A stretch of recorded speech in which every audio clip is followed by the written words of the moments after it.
Welcome to the channel. We have 4 questions for the Bible in just a few minutes. And in no way is this to bash the Bible. This is simply my personal spiritual journey, and part of that is to go line by line in the Bible. I've done this many times, but now I want to do it where I can have others, scholars, devout believers, whether they believe that this is literal or metaphorical, that you can join with me in discussion, that we may grow in knowledge and understanding and reach our own individual spiritualism on the way. So, we are in Genesis right now. We're in the Noah story. And this is Genesis chapter 7. And what's fascinating is what's not included in this. It's not much of a story, first of all, but there are so many other deluge or flooding stories that have occurred, and we have them recorded in the Enumulish, the Babylonian creation story. There's so many others. Every culture around the world has their flood story. And so I'm curious, and they predate the Bible, the Old Testament. So why would they not mention that? Yeah, it's an interesting proposition.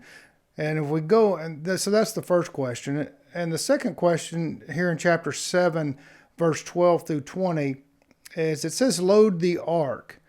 And you're loading the ark with everything. It tells, Jehovah tells Noah that he's going to destroy earth and all life. It seems not very nice of the Creator. It seems, and I'd love your opinion on this, but you have a Jehovah, he creates something and he says, oh, I don't like it. It's almost like building a sandcastle. No, I hate this sandcastle, I'm knocking it down. And instead of making some improvements, maybe a bad example, but it just seems a little immature. I don't know. So he tells him to load all. So if you're a literalist, you believe all life. It says specifically, load all living things onto the ark.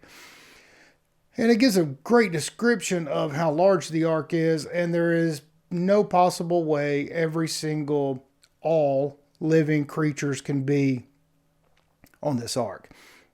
And there is no way that Noah and his 3 sons and their wives can possibly take care of all of these animals, much less have enough room to feed them for the amount of time they're on this ark. So either you believe somehow that that's true, or you believe it's something else. I don't know. It's rather dubious. It creates a bunch of questions. It makes you go, come on, really?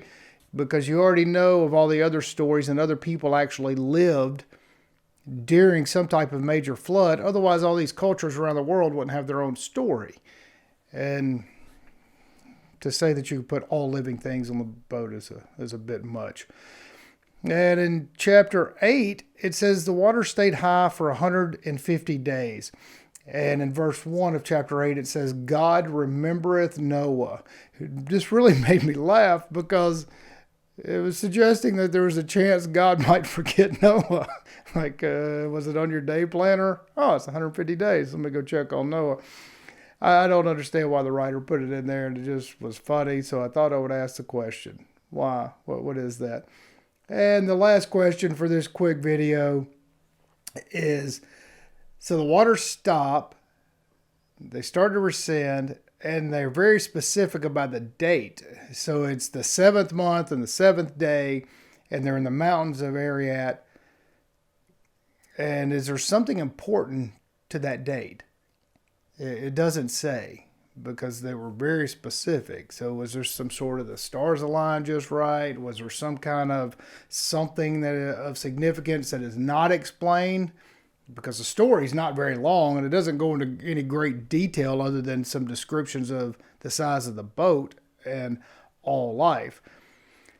So I would invite y'all to have some comments, to make some suggestions on what the possible answers could be, and let's hop along in our spiritual journey together and learn these biblical texts, because they are very interesting in the course of much debate amongst scholars and the laymen.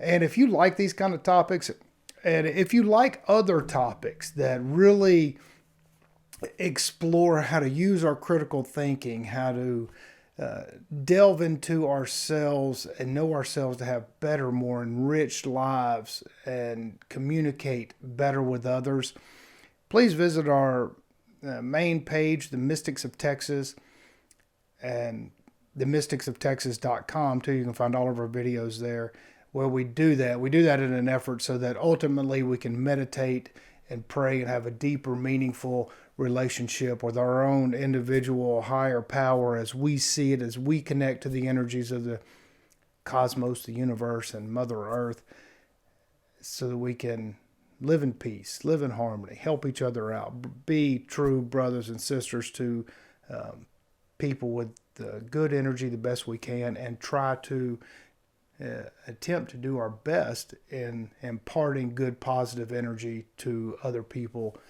that are not so positive.